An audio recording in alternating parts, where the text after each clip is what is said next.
What is spirituality? What relationship, if any, does it have to self improvement? And what importance does all of this hold in respect of the modern day environment and the life of an average modern day individual? Let's talk about all of these topics in today's episode. Let's get into it.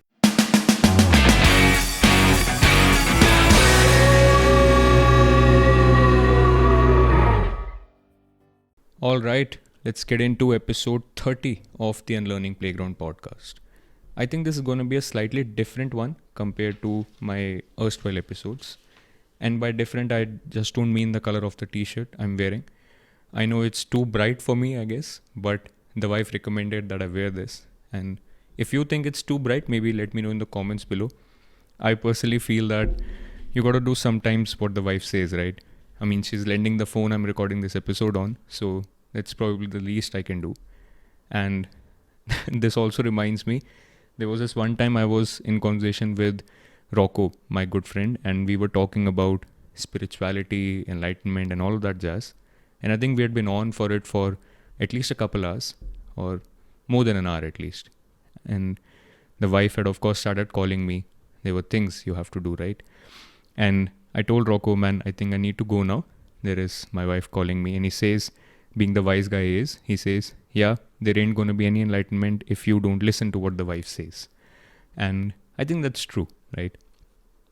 Anyway, along the lines of enlightenment, spirituality, today's episode is going to be different in the sense that I wanted it to be slightly more poetic than the usual episodes I've been recording lately. And I think I'm at my best when it comes to poetry when I'm writing things down.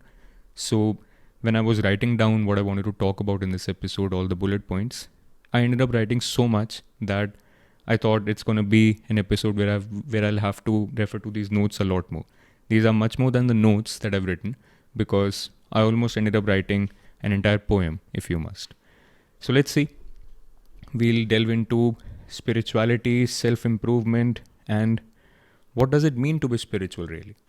Now, I think spirituality is something which is quite complex for a lot of us modern humans, because almost all of us, again, like Rocco says, almost all of us have seen spirituality from the angle of all the voodoo practices that are deployed in the name of spirituality, right? And saddening as that is the reality. A lot of us see spirituality from that lens because all we have seen is bad examples of spirituality being practiced, or rather I should say bad examples of rituals being practiced in the name of spirituality. And we start to very quickly associate those rituals with spirituality. While the truest answer is that all of those rituals, I should not say all, a lot of those rituals are a means to an end, not the end in themselves. But what happens is those rituals, those religions, those practices, they become so much a part of us that it's very hard to let go afterwards. And then because it's so hard to let go because they've become a part of our identity, we start to associate those other things also with it. This actually came up in a session I was doing, a group class, where there were 100 plus people, and one of the questions that was asked to me was, does it happen that it becomes harder to learn things when we grow up, right?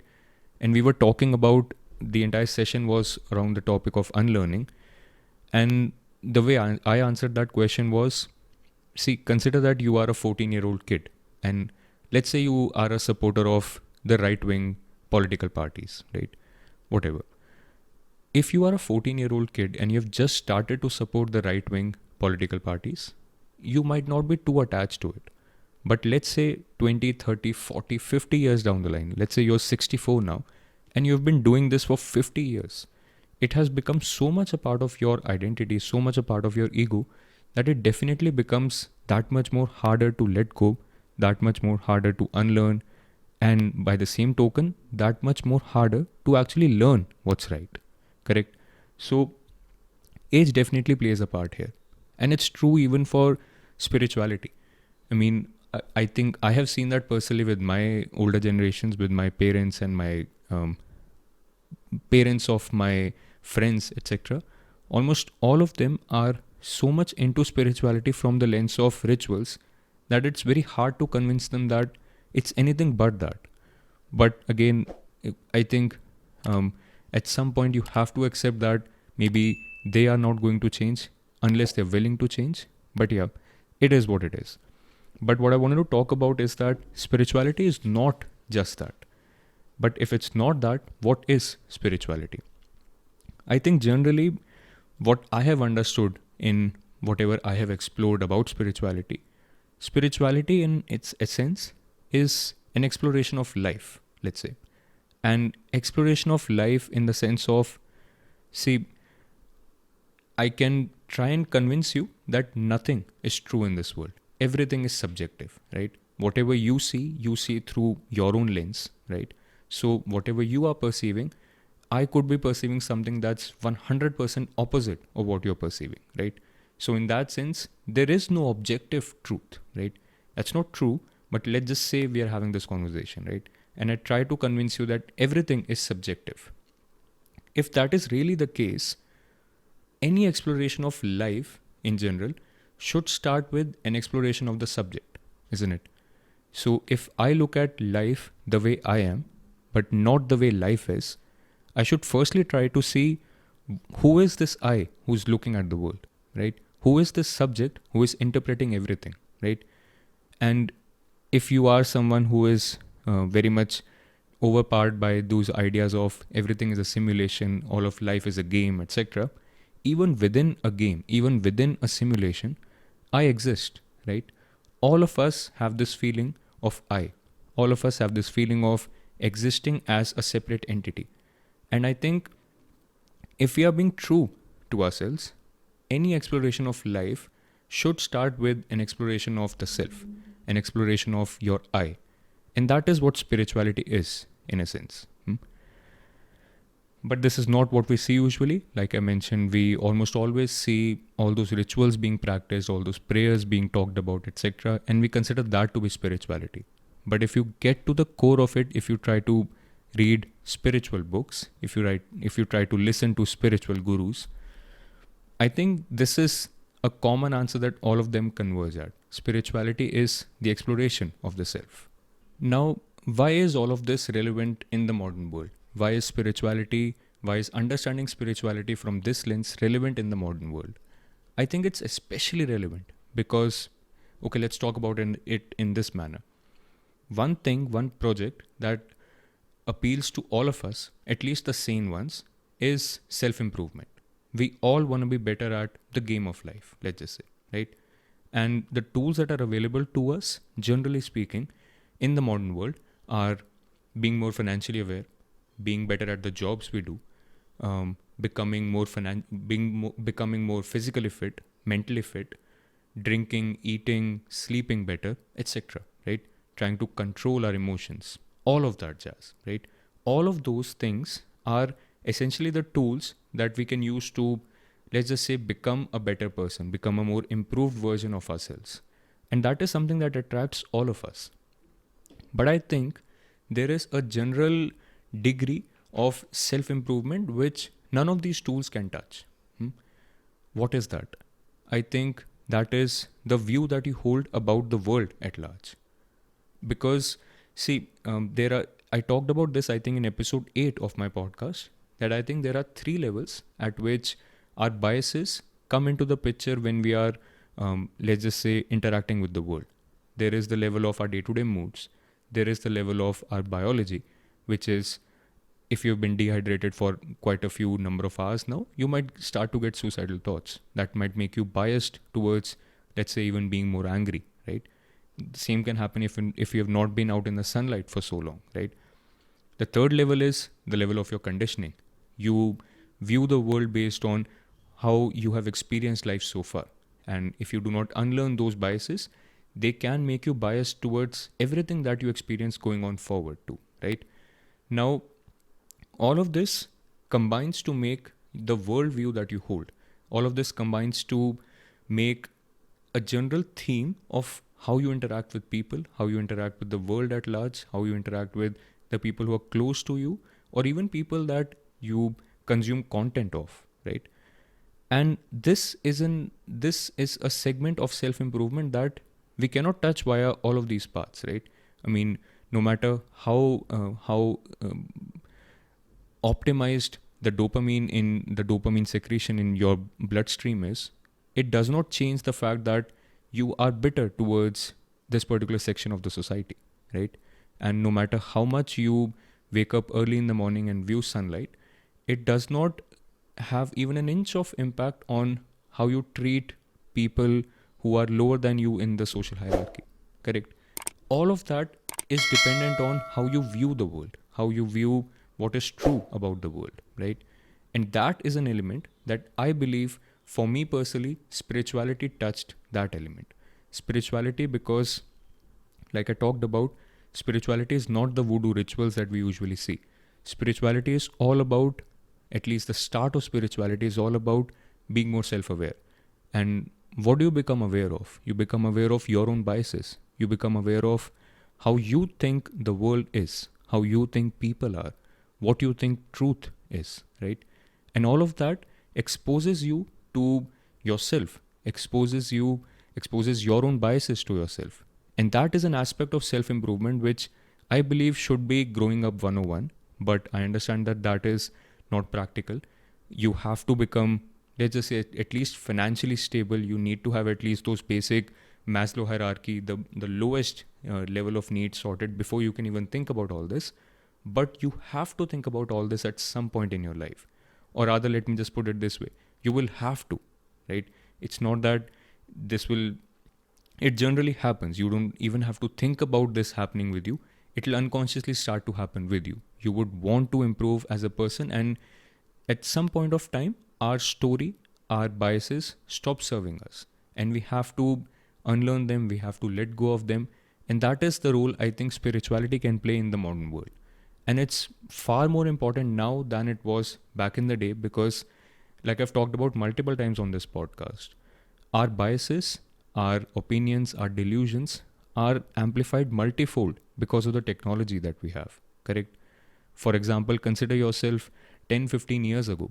If you were, let's say, in the context of India, if you were a BJP supporter 15 years ago, you would have fought with Congress supporters, maybe over a phone call or maybe if you met them physically.